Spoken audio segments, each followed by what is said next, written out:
les actions commerciales vues dans le module précédent et les actions de communication que nous allons voir aujourd'hui sont des moyens essentiels à mettre en œuvre pour atteindre vos objectifs stratégiques. Communiquer avec efficacité est difficilement envisageable sans un minimum d'organisation et de réflexion. Pour cela, rien de vaut l'élaboration d'un bon plan de communication. En effet, la différence entre une entreprise qui réussit à faire parler d'elle et une autre entreprise qui ne perce pas, c'est la capacité à communiquer. Vous pouvez avoir le meilleur produit ou service au monde, si personne ne le sait, vous ne vendrez malheureusement jamais.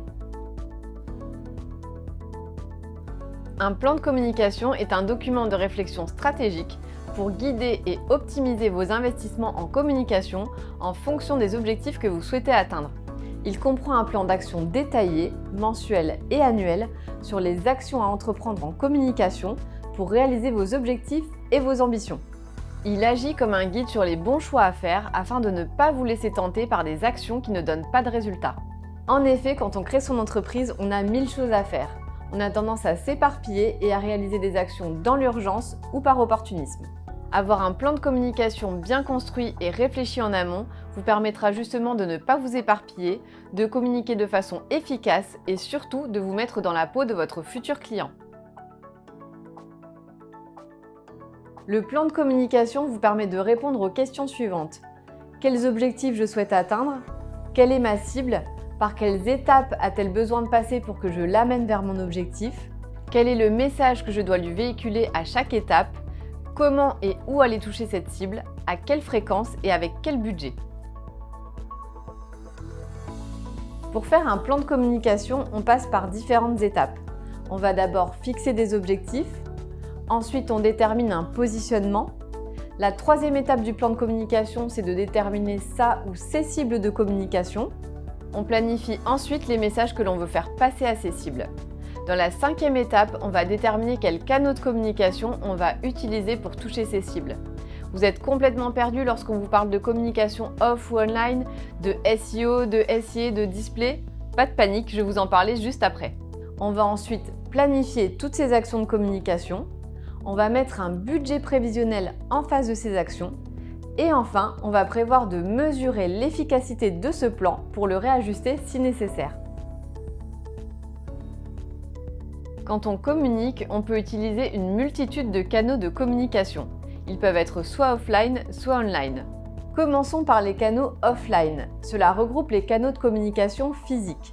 Cela peut être les salons, les événements, les réseaux professionnels, les médias, presse, TV, radio, la distribution de flyers ou encore la participation à des conférences. Pour les canaux online, on distingue les sites internet, les réseaux sociaux, les landing pages, les blogs, les emails, les SMS.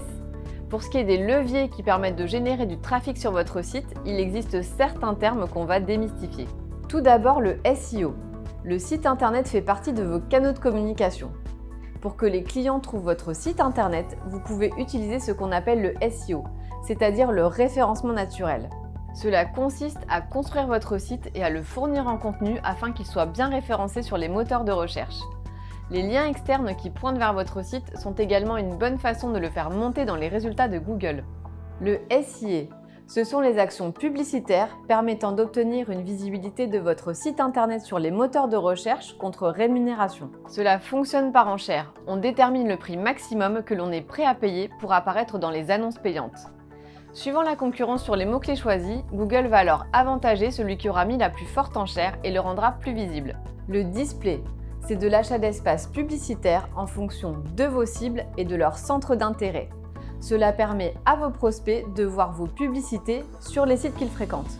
Le display peut être utilisé en retargeting. Si une personne est venue sur votre site, vous pouvez appuyer votre marque ou votre produit en ciblant cette personne avec une publicité qu'elle verra quand elle naviguera sur ses sites préférés. Les réseaux sociaux, LinkedIn, Facebook, Instagram, Twitter ou encore Pinterest peuvent vous permettre de communiquer à une communauté que vous devrez créer.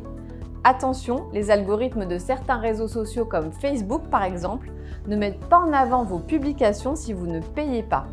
En effet, même si une personne est abonnée à votre page, Facebook ne montrera vos posts qu'à 5 ou 10% de vos abonnés. Il faudra donc soit payer des posts sponsorisés, soit obtenir un grand nombre d'engagements sur vos posts pour que Facebook vous rende plus visible. Le growth hacking. Plus qu'un canal de communication, c'est une stratégie mélangeant marketing, communication et technique informatique pour aller chercher de la croissance rapidement et à moindre coût. Il existe encore plein d'autres méthodes et canaux de communication sur le web. Les webinaires, les influenceurs, les partenariats, le référencement sur Google My Business ou sur Google Shopping. Mais les définitions vues ci-dessus vous auront certainement permis de démystifier ce monde digital et également de voir tous les outils et les canaux que vous pourrez utiliser. Comme d'habitude, je vais vous donner l'exemple d'une entreprise pour tenter de vous convaincre de l'importance d'un bon plan de communication. Un cabinet de conseil qui avait pourtant un positionnement différenciant et innovant sur le marché n'avait pas créé de plan de communication. Ils s'étaient dit que leur cible était les professionnels, donc ils communiquaient de temps en temps sur LinkedIn. Ils postaient leur succès, mais n'expliquaient ni leur positionnement, ni des exemples de missions qui auraient pu montrer les bénéfices qu'ils pouvaient apporter à des entreprises. Résultat, ils ont juste été noyés dans la masse de cabinets de conseil existants et n'ont pas su se différencier sur leur territoire de communication. J'espère que vous comprenez maintenant l'importance d'un plan de communication bien pensé et bien préparé. Allez maintenant au boulot!